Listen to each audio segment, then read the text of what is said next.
forget, wherever you are, to like, comment, subscribe, follow, and leave a good review for the Spirit Pop Podcast. We're trying to grow out here. Gosh darn it, help us out if you can. Well, Bryan, we have come to the part of the pop that's after the spirit, hence the title, After Pop. And today we're going to talk about the craziest boyfriend that I ever had and how he spiritually terrorized me for months during my relationship and afterwards through sending entities through the cords to harass me. Oh, it's a whole thing. What? But I know. God bless you wherever you are, and I hope you're not watching. You probably are, because, I mean, it's hard to give up all of this. Okay. Well, all of that. Come on now. Yes. All of it.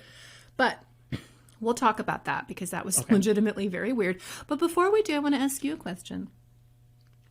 Have you ever had a toxic lover? Were you the toxic lover? You can tell us. But we're not going to judge you. No. I don't imagine that you not are. me. I'm just so awesome. No. I mean, And not one toxic person? I mean, a long time ago, after high school. Yes, very In the briefly. olden days of In the olden days. And that was weird because he was like weird, like obsessed, and would like show up at my house. Oh, well, and, he like, got a little bit of that cards Kansy. in the mailbox. Sexy dad. And my roommate at the time, she just thought he was just the greatest thing in the world. And I'm like, he is cuckoo fucking crazy. Whoa. Yeah. So you didn't actually date him? Or you did? A little? Ish. I mean, Did you- but it's Smoochies? Little kisses? Yeah, all right. Maybe. Oh my God. Okay. Maybe. Okay. So he got addicted. He got straight addicted to that love. I mean, I'm being so ridiculous, but I love it. You're so ridiculous. I'm probably gonna pee myself. I'm just Yeah, like. it was really weird. It was really weird, but I had to put an end to that. How'd you do that? Did you cast a spell? Spell casting, 100%. Did you? I was only guessing. Did you do some voodoo? Yeah, That you did? Well, not necessarily voodoo, but I did a little like get thee gone, or I can't be held accountable for what I might do. So it's in the best interest of all parties involved. If you just go in peace, like now. And it's so funny because it was literally like night and day, like all of this crazy and then nothing. Like it was like, what did you do in terms of your spell? Have you already shared this with us? Because I know you've done like the cayenne. And it was one of those. And then there was a little sort of poppet voodoo dolly. So there was voodoo. Don't lie to the people. It was more like folksy type. It wasn't like straight up voodoo. Like I didn't call upon the ancestors and stuff like that. Okay. But yeah, I just, and I put a whole lot of energy into it. Like, I mean, I literally was like, I broke out a sweat. I was pouring everything into it because I'm like, if this doesn't stop right now, Wow. And the next day? I'm not even kidding. Like, it's so funny. When it happened, I felt, I don't know how to describe it. It almost feels like my whole body slammed, but it didn't move. And then I felt like, almost like I was floating. So I feel like all of the cords were immediately severed and retracted and couldn't even come forward again. They were gone. That's interesting. So maybe you were so locked in and tethered to the person that when you severed that you just floated away into the astral. You're floaty. Because he had you locked and loaded. He had his eyes on you, Bryan. Yeah. Yeah, that was weird too, because like that was weird. I was so young too. I was young. That was just, well, you know, you're that young too. You're like, all of your emotions are heightened and everything is, you know, but that just, it didn't feel good. It felt yucky. It felt creepy. It was weird.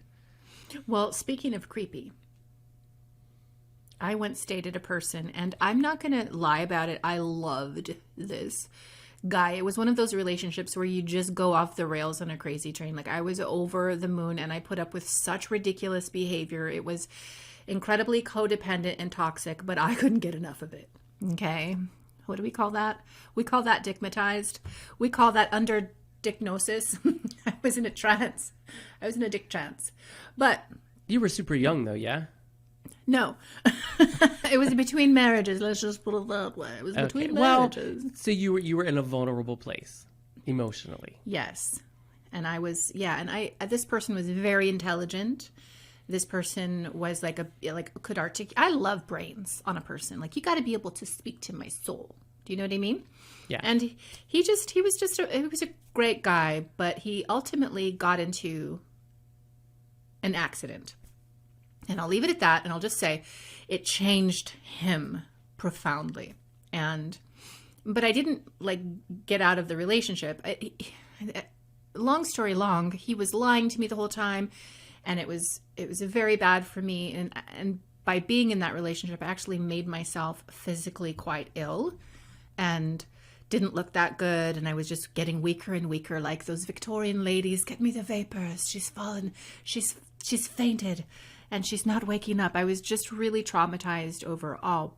But I finally was able to get a grip with myself and break up with him. And it was right around a couple months before the holidays. I broke up with him, threw some liquor into his eyes at a bar. We were so dramatic. We were nothing but drama.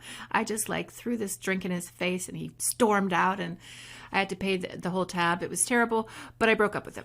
And shortly thereafter, I started having weird types of haunted evidences in my house. And I would hear things, I would notice things had moved in my house, but that's somewhat normal. And I wasn't super put off by a couple was here and then the next day it was over I here never kind of saw thing? it move or anything like that. But yeah, things were being misplaced. That could be fairies. I don't know.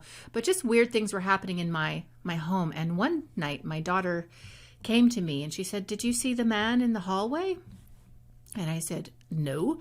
And she described him. He was wearing jeans and motorcycle boots. He had a leather jacket. She thought it was this guy that I had dated, except for his head was really round, picture like a big round balloon, and he had a really distended mouth, like from Black Hole Sun by Soundgarden. I don't know if you remember that video with those weird freaking mouths. Oh my it is God. a really distended mouth, and he would just stand in the hallway, and she noticed him first. And I said, "Okay, well, let's get the sage. let's get this. I don't know what that's about." She saw spirits though, so it wasn't super unusual. But then I saw him. He entered into my bedroom one night and he stood right in my door. My door was always open because, my child can come in anytime. And I saw him, same outfit with this big head. And he just stood there looking at me, watching me. And did he have eyes? Yeah, he had but not like human eyes. They were just very dark, dark, shadowy kind of eyes. Okay. So he looked like a human in his body, but his face was just a weird astral entity. And he didn't do anything but look at me. And so, of course, I told him to go and I did all the things that I needed to do. The next time that entity showed, but he showed up when I would feel in my spirit that this guy was thinking about me, or he had drove by my house. Once he drove by my house and he parked outside and he just watched my house, or he would call, when I knew he was thinking about me, or energetically I could feel he was attaching his tentacles, the entity would show up. Can I ask one question? I'm sorry, because now I really... Yeah. Did he practice any kind of witchcraft, magic? Was he... Because I get a really... When you're telling me this, I'm feeling a... Not paranormal, not metaphysical per se. I feel some type of ritual. I feel there was some type of... Or bargain at the very least. But I don't feel that it was just, I almost feel like there was an intention. No, I don't think so, because he wasn't like that, but he was powerfully psychic.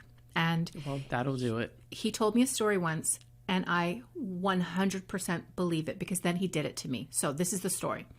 When he was a teenager, he was dating this little girl and she was babysitting or whatever. So she snuck him into the house one night and, they were hanging out together. And then the parents came home early. And so she said, "Oh my God, get into the basement, go into this closet." They had this walk-in closet down in the basement. So he goes into the closet, he shuts the door and he listens.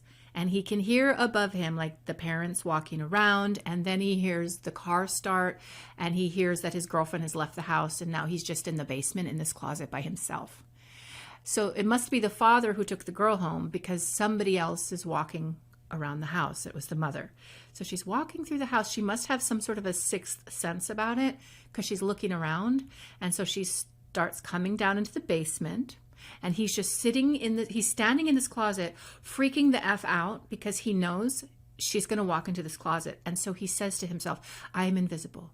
I am invisible. I am invisible. She opens the door to the closet, turns on the light, and she looks to the right, and then she pans across the back, which is where he's standing, continues to pan across the left, shuts off the light and walks away. Does not see him. Does not see him. And so he's like, I don't know what happened, but I was invisible. And I thought, yeah, right. But he swore that it was true. And then he's like, I'm telling you, there's like a window. There's just something that happens in the energy, and I can make somebody do anything. He's like, I can make them do whatever I want them to do. And I said, yeah, right. And one day we were sitting outside on my porch, and we were talking, and I see him get a piece of paper, and he wrote something down, and then he folded it as I'm talking about something. And then I start like messing with my nose. Like I'm just itching my nose. My nose got really, really itchy, and I'm talking, and he just starts laughing. I'm like, what are you laughing at? And he gives me the piece of paper, and it says, it's your nose. And he said, while we were out there was a window where he felt it, and he can make anybody now do. My nose is itchy. I know, he can make it. And I kind of freaked out. And then he did it again when we were out at a bar once, and we were getting lunch or something, and he felt it, and he just thinks it. He doesn't say it. He told somebody at a table to get up and leave, and they got up and left. And then he told me he was going to do it, and I saw it happen. He was very psychic. And then when he had his accident, I feel like that just leveled up. Like it got way stronger, but also way more chaotic. I would say he probably didn't cast a spell, but he was probably sitting there feeling a lot and directing it right at me. And when he did that, boom, he'd send an entity. It's so strong that he sent an entity through the cords. Most people, if they've got a cord with you and you've broken up with them, you might feel something when they're thinking about you. You might wonder about calling them or them calling you, and then they do, kind of a thing. But to send an actual entity that not just I saw, but my daughter saw, and this guy was dating. I went out on a date with this guy. He was a former cop, current Fed, real strong Catholic man. He's a good man, Savannah. He was like a good, strong dude.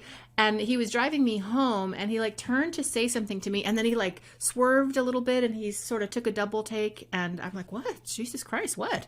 And he's like, no, nothing. I'm like, no, you're dating a psychic chick. Like, tell me what happened. And he's like, well, I saw somebody right next to you. And I said, well, what did they look like? And he described a big round head with a effed up smile and these weird kind of dark eyes. And I said, oh, that's just the guy thinking about me, probably psychically knowing I'm out on some date. And then the last time that entity showed up was to my house after I had met Jeremy. We had moved in together, so quite some time had passed. I had gone off to spiritualist camp with my friend Vibeke for like a week, and Jeremy was installing a new kitchen. So he was just at home working in the kitchen. I wasn't even there. And as he's working in the kitchen, he turns around to get something, and he looks up at the staircase because you could see it through the kitchen. And at the top of the stairs, he sees this entity. He describes it later. He sees this entity just looking at him over the staircase. Weird, round head, strange smile. And Jeremy, being so lacking in curiosity and not giving a single F, just grabbed his hammer or whatever and turned around and just kept working on his kitchen. He's like, whatever, I don't care. That was still my ex sending the entity through the cords. So now you haven't seen it since? No. I mean, I also got, I got into cord cutting and doing whatever I needed to do to make sure that I was not allowing him access into my field. But you know what else he did? He would spontaneously channel at night. So when we're lying in bed, it's like 3 a.m. I hear him talking over there, and I like turn on my light, and I'm like, what's going on? And he's talking, he's channeling like information about the planet, about prophecy. He's talking about vibration. This guy is not spiritual in any way like I am. As he's talking, I'm like, I get my notepad out because it's, me. I'm like, oh, let me take some notes. What are you talking about? All these prophecies and stuff. And I ask him who he is. And he describes that he is in the 5th dimension and that he's in the form of a lion. He's describing himself as this big lion, and he's sitting on some kind of a throne. When I tell you, it was the weirdest, wildest, wackiest stuff ever. Wow. But I mean, as I look back, I have no doubt that he was tapping into a different dimensional version of himself. And of course, the beings from Lyra, which are very close to the beings from the Pleiades, they have kind of a lion appearance and countenance. So he would also spontaneously do yoga. He would spontaneously get into asanas and stuff. Like, he'd just have to move his body because the energy was weird. And then he would be like in downward facing dog, or he'd be in warrior pose. And I'm like, you're doing yoga. And he's like, am I? Which is a sign of Kundalini, by the way. It's a sign of Kundalini awakening. So I think he was probably somebody who had an awakened Kundalini, but it was awakened in the wrong way. And because of that, not only was he mentally and physically, like, he had a lot of challenges, but he was also super psychic. Wow. There's so many more stories I could tell about that guy. Oh, so we're going to have lots of after pop stories, because that's fascinating. And when I was younger and didn't know what Kundalini was, I thought it was linguine, and I thought that's what we were having for dinner. I am hungry. I am hungry for I'm some. That would be hungry. so delicious. You're not eating pasta now anyway. I'm not eating pasta. It's disgusting. I had pasta last night. My daughters came over and rustled up some tasty Vitlins. Oh, it was good. Oh, not Vitlins. Yes, Vitlins. But I'm so happy to have the man that I have now. He is agnostic. He's not a full-on atheist. How could he be with me? But he's agnostic. Nobody. And he's not a believer, but he has also seen spirits. He also works with golden light. He used to stand outside of Alyssa's bedroom and just send golden light. He hears things. He saw the spirit. He heard my dad whistle at him once. Like, he's just, but he doesn't get all jazzed up about it. He's not like crazy about it. He's just like, whatever. I'm not curious, so he doesn't pursue it. But he's very scientific. Like, he worked on artificial intelligence. He was in the military. Like, he's like a man's man. You know, he's a strong man. But he supports me in absolutely everything that I do. He's down for Crystal and Compton. So We better be. We love us some Jeremy. You got to kiss a lot of frogs or lions, as the case may be, or entities, before you get your big prince. mouth entities, no less. Right. They could probably like eat you. What's going on with that? So you never had anything like that happen? Well, we did talk, and I think we talked about this on a podcast, but you remember we had a mutual. Yes. Well, I had an acquaintance, you had a friend, but Right. after that whole situation, when I would be just starting to get into a meditative state, would feel entities, something shadowing things being directed at me. And that's when I did some mirror work and sent it back. I was like, oh no, you will not. Mm-hmm. And then, but it was interesting because I found out after the fact that person was kind of witchy. And I was like, no, you're not, you will not, you will, no, not, you're not touching Not this. today, Satan. You're not getting at any of this. Nope. Satan. Not today, not tomorrow, not the not day any after, day. not never. Right. But that was the first time that I truly felt someone was sending something after me. I've had people try and fail, just saying. But that was a little bit stronger because it got close. Not enough to do anything, but close enough for me to notice that it was happening. And that was the first time in a long time. And it was funny because that was during a period where I was letting some of that go. Mm-hmm. And I was trying to work more in other spiritual realms, but kind of let the witchy stuff go. Yeah. And I was like, oh no, I have to maintain both. That has to be the line that I walk. I have to have 1 foot here, 1 foot there always, and walk, because there are too many other things. And that gave me a moment to pause and say, someone's trying something, so you always have to make sure you keep that guard up. Right. So I think people can do it unconsciously. Like, I truly think his was unconscious, what he sent to me and what he did. And then there's the people out there that do it consciously and with intention. And you got to be careful when you do that, because it just comes right back to you times Absolutely. 3, my friend. Times 3. Be very careful, especially when you're trying to come for somebody who's standing in the light. He's got the angels all around, and who's just here to try and do something good on this planet. There's really no reason to mess with people like that. You won't like the outcome. You will not like it. No, you will not like the outcome. No, you will not. Well, that was fun, though. Story time with Crystal's like weird story relationships. Oh, girl. Oh, that's a whole new podcast, Crystal's Weird Relationships. I'm telling you, I've got stories for days about some people that I have days. known and known very well, if you know what I'm talking about. Uh, Okay. That's what I'm saying. Don't just go out here and just have sex with anybody. You know what I mean? Because you absorb their demons. You take on all their stuff, their And other cords, things. and other things as well. Like, you got to be really careful about who you couple with. Can I get an amen? Amen. Yeah. Absolutely. We'll get an STD and an entity. Nobody has time for that. No, you don't want an STD or an entity, but don't get both either. Please. It's ridiculous. Yes. Ugh.